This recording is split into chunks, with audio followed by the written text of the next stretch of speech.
Oh, thank you, child. Good afternoon. Clearly, I need to stop coming because every time I come, there's something happening, and the host is like, "So," and I'm like, "So, you're gonna come up, right?" Sure, absolutely. You couldn't say no to her. But I am Leah, and I come from California. Moved from San Diego, so California in the house. Woo woo. But I'm from Northern California, and so my kind of story is I'm going to tell y'all the three things that I learned about Virginia, because y'all is different. Okay. The first thing that I learned is California drivers, y'all beat. Like, there's nothing crazier than Virginia drivers. And I was like, oh my God, it's 5 o'clock in the morning and y'all are angry. Why are we here? I was like, I've taken 3 sips of my coffee. I'm not even coherent. And we are fighting in traffic. I was like, wow, and in California, Southern California, you always hear about LA traffic, and LA traffic is a real thing. But in the Bay Area, where I'm from, there is also just random traffic that happens. Like, I went home to visit, and it's 11:30 at night, midweek. Why is there traffic? But then I got to Virginia, and there's traffic every day. And I was like, why? Wow, okay. The second thing that I learned about Virginia is that I need to pray to the Lord that my husband comes from McLean, because McLean got rich people problems that I've never heard of. And I moved here, so the reason why I'm here, I moved here because I got hired to Fairfax County to be a 911 dispatcher. So I've heard a lot. And one of the things that I have realized that I need in my life is McLean rich people problems. Because I had a lady and her husband call me complaining that there were 5 beautiful stallions running down the street as they're sipping morning coffee. And they were like, oh my gosh. I was like, what a sight. Trying to stay professional on this recorded line here. So that's the second thing that I learned, that I need a husband from McLean, because I'm trying to have that experience. Just imagine, like, hair blowing in the wind, just strong, stallions running down the street as you drink this amazing coffee. So I realized that that's what I need in my life. And then the third thing that I learned is, and something that I'm still having to kind of understand, is the power of your voice, and mine more in particular, because I have a habit of not realizing how impactful my words are and my voice.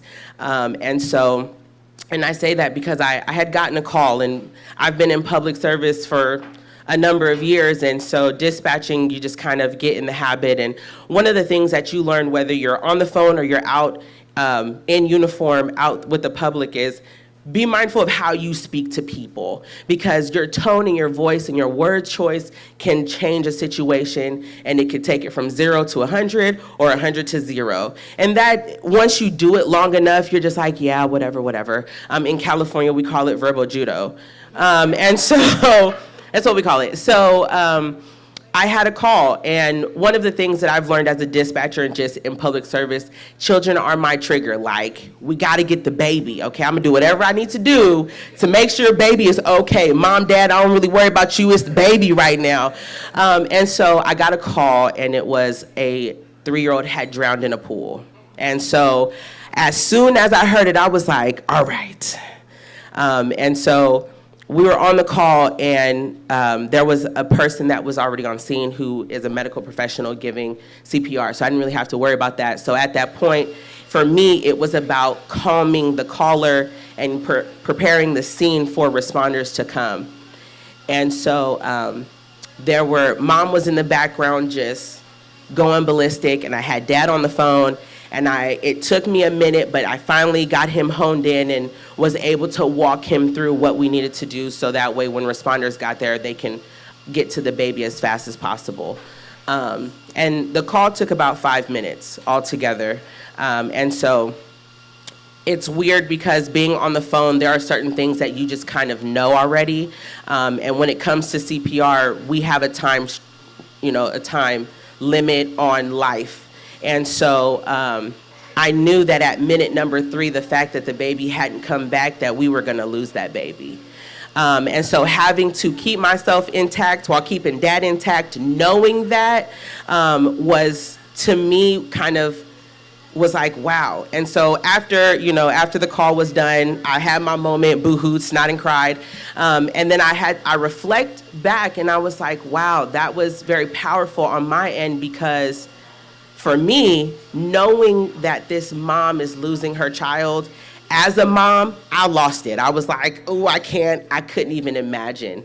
But being able to bring dad down to the point where he's coherent enough to hear me and to follow direction, I was like, wow, I really need to pay attention to my voice a lot more often, because I get that a lot. I'm in the zone, I say things, and I'm a mentor in education, deal with youth and things like that. And I guess after a while, I feel like I just say stuff because it sounds good, until I get notes like I've gotten from one of my students where they're like, you saved my life. And I was like, ooh, hold on, what'd I do?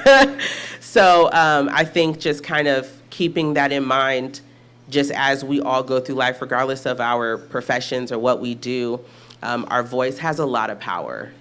And I think that, it's important that we remember that, even down to a simple hello, or girl, you rocking them boots, or, whatever compliment, whatever you're saying. I think we really have to just kind of be mindful that power is in our voice, regardless of what that says. So thank you. That's my story.